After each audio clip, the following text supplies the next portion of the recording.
الحمد للہ رب العالمین والصلاة والسلام علی سید المرسلین اما بعد فاعوذ باللہ من الشیطان الرجیم بسم اللہ الرحمن الرحیم۔ فرمان آخری نبی صلی اللہ علیہ وآلہ وسلم جو مجھ پر درود پاک پڑھنا بھول گیا وہ جنت کا راستہ بھول گیا۔ صلو علی الحبیب صلی اللہ علیہ محمد صلی اللہ علیہ وآلہ وسلم۔ آج سیرت عائشہ صدیقہ رضی اللہ تعالیٰ عنہ سے میں نے یہ جو کتاب آپ کو جس کا ٹائٹل میں نے دے دیا، اس کتاب سے میں نے کچھ مسائل لی ہیں، عورتوں کے مسائل جو ہمیں معلوم ہے حضرت عائشہ رضی اللہ تعالیٰ عنہ کا ہم عورتوں پر احسان ہے۔ تمام عورتوں کے مسائل حضرت عائشہ رضی اللہ تعالیٰ عنہ سے روایت ہے۔ آئیں جی شروع کرتے ہیں۔ سب سے پہلے حضرت عائشہ صدیقہ رضی اللہ تعالیٰ عنہ فرماتی ہیں کہ میرے گھر کے قریب بالکل مسجد نبوی میں جہاں تعلیم دی جاتی تھی، روزانہ فرماتی ہیں سینکڑوں لوگ آتے اور جو بھی درس حضور ان لوگوں کو دیتے میں ان میں شریک رہتی۔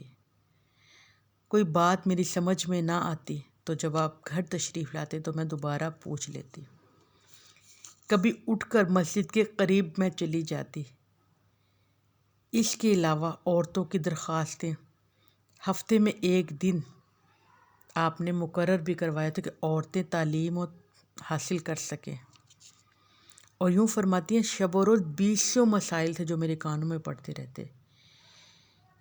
ان کے علاوہ خود حضرت عائشہ کی عادت مبارکہ تھی کہ ہر مسئلہ بلا تحمل حضور کے سامنے پیش کر دیتی۔ جب تک تسلی نہ ہوتی آپ فرماتی ہیں میں صبر نہ کرتی، ہر بات آپ پوچھ لیتی۔ اور حضرت عائشہ صدیقہ رضی اللہ تعالیٰ عنہ نے اپنی زندگی کے 40 سال حضور کے بعد آپ نے تعلیم دینے میں آپ نے مصروف رہے، علم پھیلانے میں آپ مصروف رہے، اور آپ فرماتی ہیں کہ آقا علیہ الصلوۃ والسلام آخری عرصے میں جب بیمار ہے جو بھی دوائیں لوگوں کو بتاتے، کچھ نسخے بتاتے، وہ تمام چیزیں مجھے یاد ہیں۔ اور حضرت عائشہ نے حضور کی وفات کے بعد اپنے والد بزرگوں کی زندگی ہی میں منصب فتاوی حاصل کر لیا تھا، اور آخری زمانے تک بقائے خلفاء راشدین کے زمانے میں بھی وہ ہمیشہ اس منصب پر ممتاز رہے۔ حضرت عائشہ صدیقہ رضی اللہ تعالیٰ عنہ آپ فتوے دیا کرتی اور لوگ دور دور سے آپ سے پوچھنے کے لیے آیا کرتے۔ اور حضرت عائشہ صدیقہ عنہ کے پاس فرماتے ہیں کہ ہمیں جامعہ ترمذیہ میں ہے کہ صحابہ کرام علیہ رضوان فرماتے ہیں جب ہم الجھ جاتے، کوئی مسئلہ پیش آتا جس کا ہمارے پاس علم نہ ہوتا تو ہم حضرت عائشہ کے پاس آ کر ان سے پوچھ لیتے، اور اللہ کی عزت کی قسم حضرت مروق تابعی قسم کھا کر کہتے ہیں کہ ہم میں سے کوئی بھی الجھتا تو حضرت عائشہ کے پاس آ جاتا اور آپ ان کو مسئلہ بتاتی تو ہم خوش ہو کر مسرور ہو کر ہم لوٹ جاتے۔ مدینہ منورہ اسلامی ممالک کا ایک کلب تھا، لوگ زیارت کے لیے دور دور سے آتے، ہر ملک سے لوگ یہاں پر آتے اور زوجہ رسول کے آستانے پر حاضر بھی ہوتے۔ دور دراز کے لوگ آتے تو لوگوں کو آداب اور رسومات سے کا نہیں پتہ تھا، وہ پہلے آداب کے طریقے رسمیں سیکھتے، پھر جیسے قاعدہ ہوتا اسی طرح سلام کرتے اور اسی طرح ہی آپ سے بات کرتے۔ حضرت عائشہ صدیقہ رضی اللہ تعالیٰ عنہ ان سے تعظیم کے ساتھ پیش آتی، ان کی عزت اور تعظیم سے پیش آتی۔ بیچ میں ایک پردہ حائل تھا، لوگ مختلف مسائل اور شک و شبہات پیش کرتے، جواب سن کر وہ تسلی پاتے۔ کسی سوال پر آپ باز پرسی کرتی تو سائل کو شرم آتی، تو آپ فرماتی کہ حق پوچھنے میں شرم نہیں ہے کہہ کر ان کی ڈھارس بندھا دیتی، اور فرماتی ماں سے بھی کوئی پردہ ہوتا ہے، میں تمہاری ماں ہوں۔ اور حضرت عائشہ صدیقہ سالانہ حج کا کبھی ناغہ نہ کرتی، ہر سال باقاعدگی کے ساتھ آپ حج کرتی، اور حج کے موسم میں بھی آپ تعلیم دیتی، آپ کی تبلیغ جاری تھی۔ آپ خیمے میں ہوتی اور لوگ خیمے کے باہر بیٹھ کر آپ سے سوال کرتے، اور کبھی کبھی کوہ صبیر کے دامن میں نصب آپ کا خیمہ ہوتا اور سائلوں کا ہجوم ہوتا، اور کبھی خانہ کعبہ میں زمزم کی چھت کے نیچے بیٹھی ہوتی اور علم حاصل کرنے والے پردے کے پیچھے آپ کے پاس بیٹھے علم پوچھ رہے ہوتے اور حاصل کر رہے ہوتے۔ لوگ ہر قسم کے مسائل پوچھتے اور آپ قرآن اور حدیث سے سب کے جواب دیتی، اور جن مسائل میں بعض دفعہ لوگوں کو سمجھ نہیں آتی تو وہ کیا کریں، مثال کے طور پر حضرت ابو موسیٰ الشریف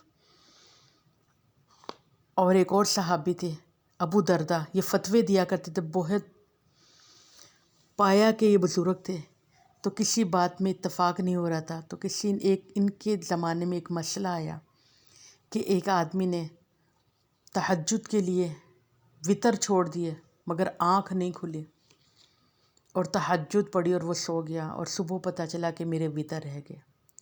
حضرت عائشہ رضی اللہ تعالیٰ عنہ کے پاس گئے، آپ نے فرمایا رسول اللہ صلی اللہ علیہ وسلم کو صبح ہو جاتی تب بھی وتر ادا فرما لیتے تھے،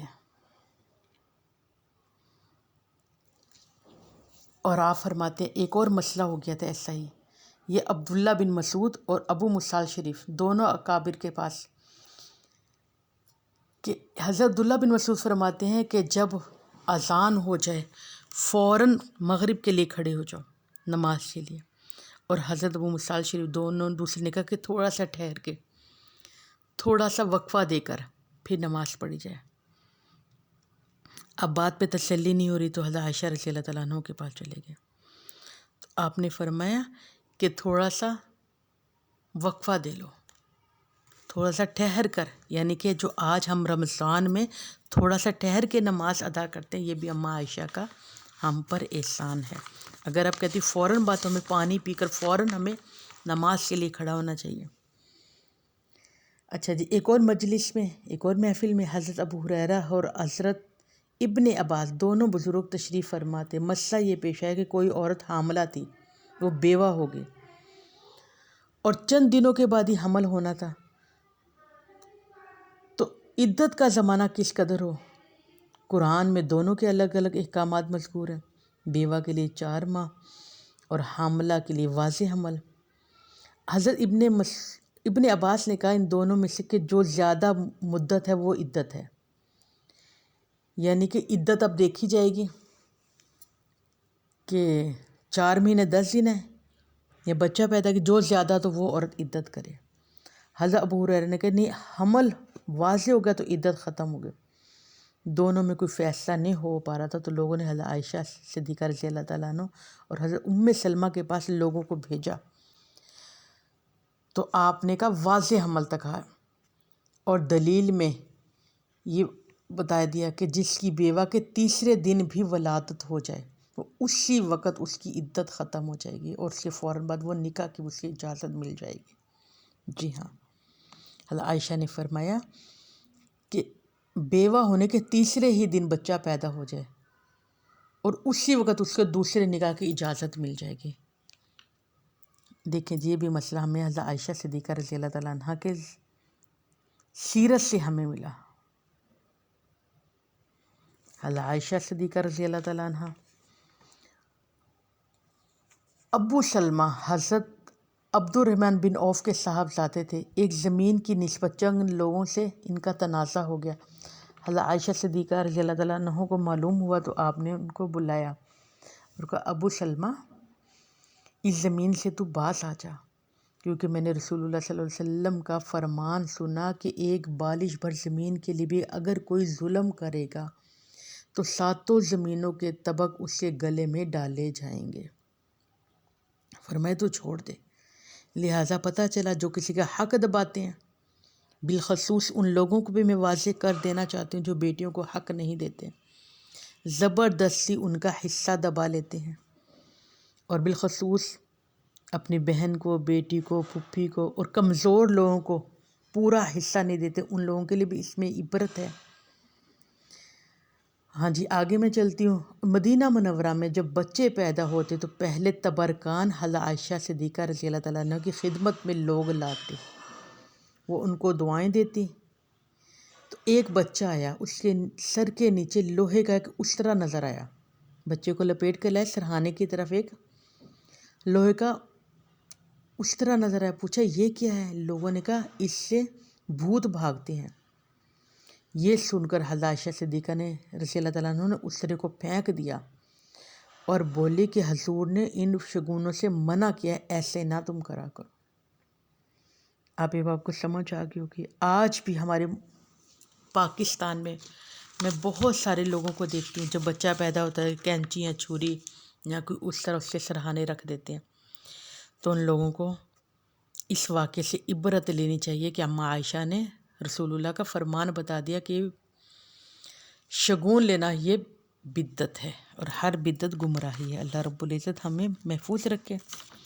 اور عموماً حضرت عائشہ صدیقہ رضی اللہ عنہ سے مردوں سے زیادہ عورتیں آپ کی خدمت میں حاضر ہوتی، عام عورتوں کے مسائل بتاتے ہوئے ان کے بعد اب مردوں کے مطابق بھی عورتوں کو ہدایت دیتی رہتی، اپنے شوہروں کو کہتی کہ آگاہ کر دیا کریں۔ بصرہ سے کچھ عورتیں خدمت کے لیے حاضر ہوئی اور آپ نے ان کو ہدایت دیتے ہوئے کہا کہ مجھے مردوں کو ٹوکتے ہوئے شرم آتی ہے، اپنے شوہروں کو بتا دو کہ پانی سے طہارت کیا کریں۔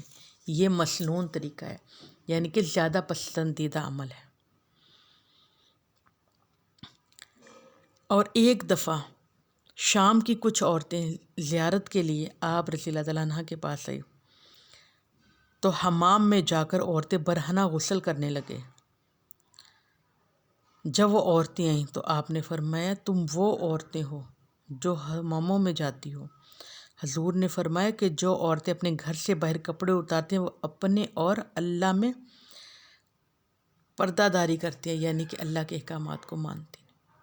پتہ چلا گھر کے باہر، اب یہ شادی جو ہم بیٹیوں کو پارلر وغیرہ میں جا کے کپڑے چینج کرتی ہیں، تو پورا کپڑا میں اپنے طور پہ مشورہ دینا چاہتی ہوں، خیر میں نے اس کتاب سے تو نہیں، اپنے طور پہ میں بتانا چاہتی ہوں کہ گھر سے اگر بیٹی کپڑے پہن کر چلی جائے، چلو کچھ اور بھاری لباس ہے وہاں پر نیچے مکمل لباس کہیں نہ اتارے، اللہ توفیق دے دے۔ اچھا جی، اگلا آگے چلتی ہوں۔ موسم حج میں حضرت عائشہ صدیقہ رضی اللہ تعالیٰ عنہ کی قیام گاہ میں لاکھوں مسلمان قلوب کا مرکز بن جاتی، عورتیں چاروں طرف سے گھیر لیتی اور امام کی صورت میں آگے آگے ہوتی اور تمام عورتیں ان کے پیچھے پیچھے چلتی۔ اس درمیان میں اشارہ ہدایت کے فرائض بھی سر انجام پاتے جاتے۔ ایک دفعہ ایک عورت کو دیکھا، ان کی یہ حج کے موسم کا میں آپ کو واقعہ بتا رہی ہوں کہ چاروں طرف عورتیں ہوتی، جب آپ چلتی اب آگے ہوتی، آگے پیچھے عورتیں ہوتی، دائیں بائیں عورتوں کا ایک گھیرے میں آپ ہوتی اور آپ ارشادات ہدایات بھی ان کو دیتی جاتی۔ ایک عورت کو دیکھا جس کی چادر میں سلیب کے نقش و نگار بنے ہوئے تھے، دیکھتے اس کو ڈانٹ کر کہا یہ چادر اتار دو۔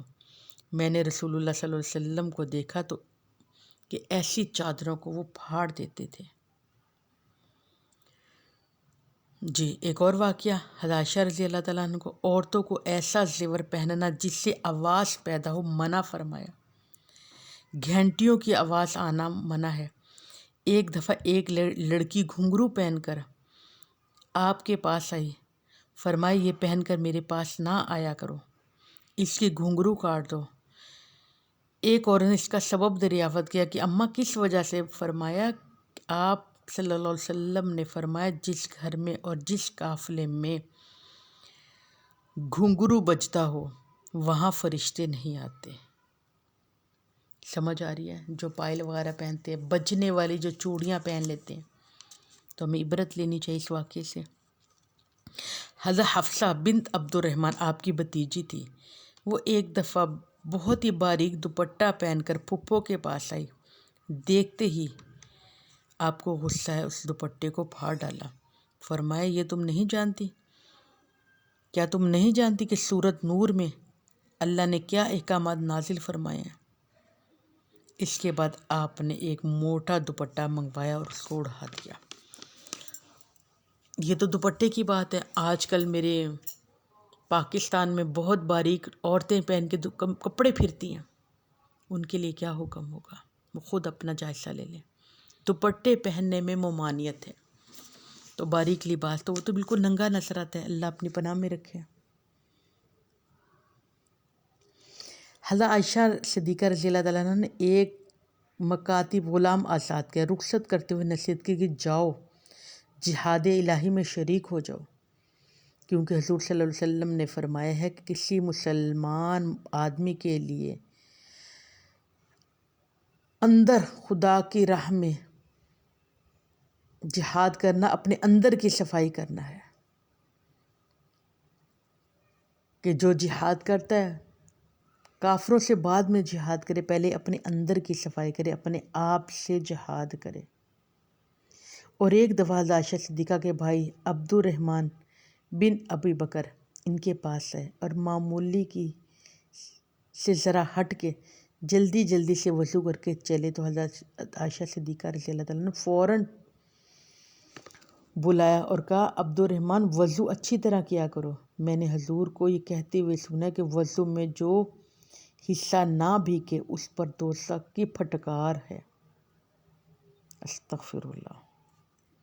پتہ چلا آرام سے وضو کرنا ہے، دھیان کے ساتھ وضو کرنا ہے۔ جی ایک اور واقعہ، ایک دفعہ عائشہ کہیں آپ مہمان گئی کہ دیکھا کہ صاحب خانہ جن کے گھر آپ گئے کہ ان کی 2 چھوٹی بچیاں جو کہ جوانی کی طرف رواں تھی، ابھی جوان نہیں ہوئی تھی مگر جوانی کی دہلیز پہ پہنچنے والی تھی، بغیر دوپٹے کے نماز پڑھ رہی تھی۔ آپ نے ان کو روکا اور کہا کہ دوپٹہ پہن کر کرو، کیونکہ اللہ کے نبی نے فرمایا کہ بغیر دوپٹے کے نماز نہیں ہوتی۔ یہی میں نے ان کو فرماتے سنا۔ اور یہودیوں میں ایک یہ بھی دستور تھا، کسی عورت کے بال چھوٹے تھے تو وہ مصنوعی بال جوڑ کر بڑے کر لیتے، جن کو دیکھ کر عرب کی عورتوں میں اس کا رواج ہو گیا۔ ایک دفعہ حضرت عائشہ صدیقہ رضی اللہ تعالیٰ عنہ کے پاس ایک عورت آئی اور اس کہ اماں میری بیٹی دلہن بنی ہوئی ہے، بیماری سے اس کے بال جھڑ گئے ہیں، کیا دوسرے بال جوڑ دوں؟ فرمایا نہیں۔ میرے رسول نے فرمایا بال جوڑنے والے اور جڑوانے والوں پر لعنت ہے۔ لہٰذا جو ہمارے جو بال بکتے ہیں، جو بال بیچتی ہیں، اور پھر وہ ظاہر ہے وہ لگتے ہوں گے کہیں نہ کہیں، تو وہ غور کر لیں، عبرت لینی چاہیے ہمیں، اللہ اپنی پناہ میں رکھے۔ جی اب پھر لوگ سمجھتے ہیں قرآن مجید جس قدر جلدی پڑھ کر ختم کر لیا جائے اس قدر زیادہ ثواب ہمیں حاصل ہوگا۔ ایک آدمی نے آ کر پوچھا المومنین، بعض لوگ ایک ہی رات میں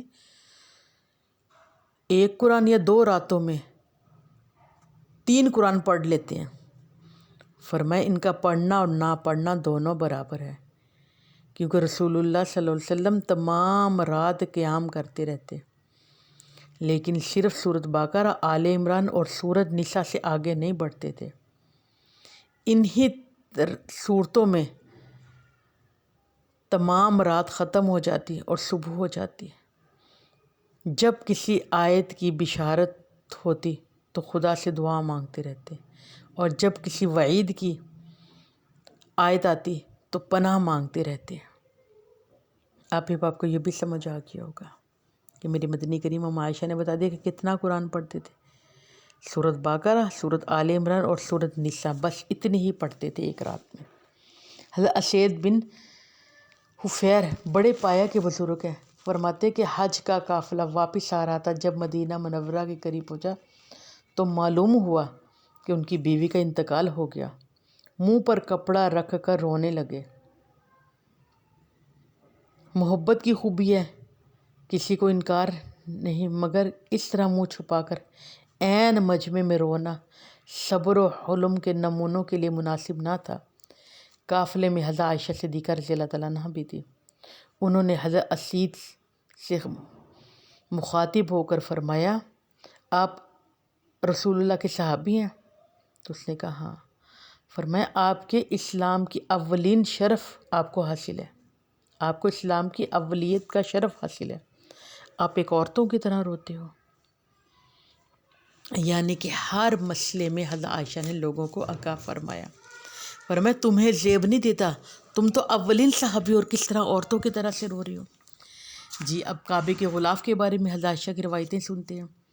کعبے پر ہر سال ایک نیا غلاف چڑھایا جاتا ہے اور پرانا اتار دیا جاتا ہے۔ حضرت عائشہ صدیقہ رضی اللہ تعالیٰ عنہ کے زمانے میں کعبے کے متوالے پرانے غلاف کو ادب کی بنیاد پر زمین میں دفن کر دیتے تھے کہ اس کو کوئی ناپاک ہاتھ نہ لگائے۔ شیبہ بن عثمان نے جو اس زمانے میں کعبے کے کلید برادر تھے بیان کیا کہ ہم سارے غلافوں کو اکٹھا کر کے گہرا کنواں کھود کر اس میں دفن کر دیتے ہیں تاکہ ناپاکی کی حالت میں لوگ اس کو پہن نہ لیں۔ شریعت کے نکتہ شناس نے سمجھ لیا کہ یہ تعظیم غیر شرعی ہے جس کا خدا اور رسول نے حکم نہیں دیا، اور ممکن ہے کہ آئندہ اس سے کوئی اعتقاد پیدا ہو جائے، کوئی اور نئی بات نہ نکل آئے۔ ام المومنین نے شیبہ سے فرمایا یہ اچھی بات نہیں، یہ تو اچھی بات نہیں کہ تم برا کرتے ہو۔ جب تم غلاف کعبہ سے اتارو، کعبے سے غلاف کو اتارو، تو اگر کسی نے ناپاکی کی حالت میں اس کو پہن بھی لیا تو کوئی مذائقہ نہیں، تمہیں چاہیے کہ اس کو بیچ ڈالو اور اس کے جو دام آئے وہ غریبوں میں اور مسافروں میں تم بانٹ دیا کرو۔ پھر آپ کا یہ حکم ہوا، اس کے بعد یہ پرانا غلاف مسلمانوں نے پھاڑ پھاڑ کر فروخت کر دینا چاہا، اور مشائخ مسلمان اس کو خرید کر گھروں میں لیتے ہیں اور تبرک حاصل کرتے ہیں۔ اس فیض کے لیے مسلمانوں کو ام المومنین حضرت عائشہ کا ممنون ہونا چاہیے، جس کی بدولت ان کے ہاتھ میں یہ دولت آئی، کیونکہ آج کئیوں کے پاس غلاف کعبہ فریم کر کے، میرے پاس بھی الحمدللہ تحفہ ملا تھا، تو یہ بھی حضرت عائشہ صدیقہ رضی اللہ تعالیٰ عنہ کا ہم پر احسان ہے کہ انہوں نے غلاف کعبہ جو ہم تک پہنچا ہم سے فیض و برکت حاصل فرما رہے۔ اور ایک اور واقعہ، ایک صحابی حضرت ابو ہریرہ غالباً مسجد نبوی میں آئے، حضرت عائشہ کے حجرے کے قریب بیٹھ کر جلدی جلدی ان کو سنانے کے لیے زور زور سے احادیث بیان کرنے لگے، اور آپ نماز پڑھ رہی تھی، فارغ ہو اٹھ کر وہ جا چکے تھے۔ عروہ جب ملنے گئے تو آپ نے اس سے کہا کیا تعجب کی بات ہے کہ فلاں صاحب حجرے کے پاس بیٹھ کر میرے سنانے کو جلدی جلدی حدیثیں بیان کرنے لگے، میں نماز میں تھی اور وہ اٹھ کر بھی چلے گئے۔ اگر مجھ سے ملاقات ہوتی تو میں اس کو کہتی کہ حضور تمہاری طرح جلدی جلدی باتیں نہیں کرتے تھے۔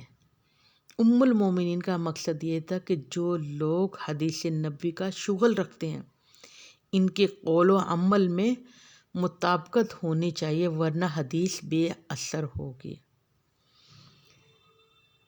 اور حج کے موسم میں مینا میں خیمے میں تھی، لوگ ملاقات کو آ رہے تھے، چند قریشی نوجوان ہنستے ہوئے آئے۔ ہنسنے کا سبب جب آپ نے دریافت کیا تو عرض کی کہ ایک صاحب خیمے کی ڈوری میں پھنس کر ایسے گرے کہ ان کی آنکھ ہی چلی جاتی یا گردن ٹوٹ جاتی۔ ہم لوگ یہ دیکھ کر بے ساختہ ہنسی ہمیں آ گئی۔ آپ نے فرمایا ہنسنا نہیں تمہیں چاہیے، کسی مسلمان کو کانٹا چبھ جائے، اس سے بھی معمولی مصیبت پر اس پر آئے تو اللہ اس کا درجہ بڑھا دیتا ہے اور اس کے گناہ معاف فرما دیتا ہے۔ جی یہ بھی آپ کو سمجھ آ گئی ہوگی، کسی کو کانٹا چبھ جائے یا معمولی سی کوئی مصیبت آ جائے، اس پر بھی اللہ اس کے درجات کو بڑھاتا ہے اور اس کے گناہوں کو مٹا دیتا ہے۔ بیمار کو دیکھ کر ہمیں یہ نہیں کہنا چاہیے یہ اتنا متقی تھا، دیکھیں جی بیماری آ گئی، پریشان ہو گیا۔ حضرت عائشہ نے فرمایا، اللہ کے نبی نے فرمایا اللہ تو اس کے درجات کی بلندی عطا فرماتے ہیں۔ جی آگے پھر حضرت عائشہ صدیقہ رضی اللہ تعالیٰ عنہ صحابیات آپ کے پاس آتی اور اپنے عرض و دانش حضور انور تک ام المومنین کی وسعت سے پہنچاتی اور ان سے جہاں تک بن پڑتا آپ ان کی حمایت بھی کرتی۔ حضرت عثمان بن مظعون ایک پارسا صحابی تھے، وہ راہبانہ زندگی بسر کر رہے تھے۔ ایک دن ان کی بیوی حضرت عائشہ صدیقہ کے پاس آئیں، دیکھا کہ وہ ہر قسم کی زنانہ زیب و زینت سے خالی تھی۔ آپ نے دریافت کیا کہ یہ کیا ہے کہ کوئی بھی چیز تمہاری زیب و زینت نہیں کی؟ تو اس نے کیا کہہ سکتی ہوں؟ پردے میں پھر پردے میں بولی کہ میرا شوہر دن بھر روزہ رکھتا ہے، رات بھر نماز پڑھتا رہتا ہے، میری طرف رجوع ہی نہیں کرتا، مجھے دیکھتا ہی نہیں، تو مجھے ضرورت ہی نہیں کوئی چیز میں پہنوں، اپنے آپ کو میں آراستہ کروں۔ جب حضور تشریف لائے تو حضرت عائشہ نے باتوں باتوں میں ان کا تذکرہ کر دیا۔ آپ حضرت عثمان جب ان کے پاس آئے ملنے تو فرمایا، عثمان، ہم کو رہبانیت کا حکم نہیں ہوا، کیا میرا طرز زندگی پیروی کے لائق نہیں؟ کیا میں تم سے زیادہ اللہ سے نہیں ڈرتا اور اس سے احکامات کی سب سے زیادہ نگہبانی نہیں کرتا؟ یعنی پھر بھی میں بیویوں کے فرائض کو انجام دیتا ہوں۔ تو پتہ چلا حضرت عائشہ صدیقہ رضی اللہ تعالیٰ عنہ نے یہ بھی مسائل کا حل کر دیا کہ تمام رات نفل نہیں پڑھنے، بیویوں کے بھی حقوق شوہر کے ذمے ہیں کہ ان کو وہ ادا کریں۔ جی اب میں بات کو ختم کرتے ہوئے، اسلام میں عورت کی اجازت ہے۔ اسلام میں نکاح کے جواز کے لیے لڑکیوں کی رضامندی حاصل کرنا ضروری ہے۔ آپ صلی اللہ علیہ وسلم نے فرمایا، کنواری عورتوں سے اجازت لے لینی چاہیے اور بیوہ سے ان کا حکم طلب کیا جائے، لیکن خدا نے عورتوں کو جو فطری حیا اور شرم عطا کیا، اس کی بنیاد پر زبان سے رضامندی کا اظہار تقریباً محال ہے۔ ام المومنین اس مشکل سے آگاہ تھی، عرض کی فرمایا کہ ان کی خاموشی ان کی رضامندی ہوگی۔ جی یہ بھی حضرت عائشہ سے پتہ چلا، کنواری اگر خاموش رہے گی، شرما جائے، رونے لگ جائے، تو ان کی رضامندی مانی جائے گی۔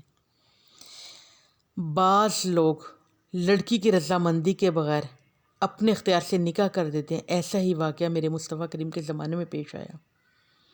عورتوں کی عدالت عالیہ، حضرت عائشہ ہی کا حجرہ تھا، وہ عورت ایک لڑکی آپ کے آستان عالیہ پر آئی اور عرض کی، تو حضور جب تشریف لائے تو حضرت عائشہ نے ان کو بٹھا کر کہا اور تمام واقعہ بتایا کہ اس کے والد نے زبردستی اس کا نکاح کر دیا اور لڑکی کو اپنا مختار بنایا۔ یہ سن کر لڑکی نے عرض کی، یا رسول اللہ، میرے باپ نے جو کچھ کیا، آپ نے فرمایا بیٹی سے کیوں نہیں پوچھا؟ فرمایا تو علیحدہ بھی ہو سکتی ہے، بیٹی کا حق ہے، اس کو پوچھنا چاہیے۔